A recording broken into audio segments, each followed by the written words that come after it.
जैसे हमने कल देखा, महाभारत 18 पर्वों में बटी हुई है। सभा पर्व में हमने देखा कैसे द्यूत खेल के बाद पांडवों को वनवास मिला। अब कहानी आगे बढ़ती है तीसरे पर्व, वना पर्व, जिसे अरण्य का पर्व भी कहा जाता है। द्यूत में हारने के बाद पांडव और द्रौपदी राजसी जीवन छोड़कर वन में चले जाते हैं। युधिष्ठिर धर्म का पालन करते हुए इस वनवास को स्वीकार करते हैं, लेकिन द्रौपदी और भीम के हृदय में अपमान और क्रोध जल रहा होता है।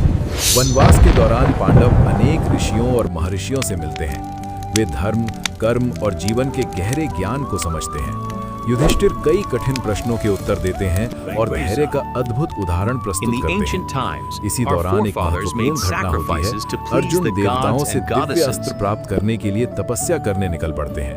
उनकी कठोर तपस्या से प्रसन्न होकर भगवान शिव उन्हें पशुपतास्त्र देते हैं। इंद्र और अन्य देवता भी उन्हें शक्तिशाली दिव्य अस्त्र प्रदान करते हैं।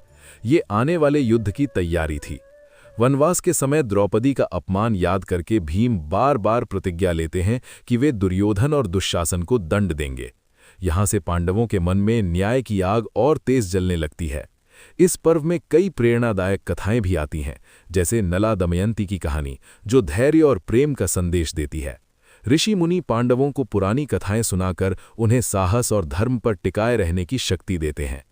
वना पर्व हमें सिखाता है कि कठिन समय इंसान को तोड़ता नहीं, बल्कि उसे मजबूत बनाता है। वन में रहकर भी पांडव अपनी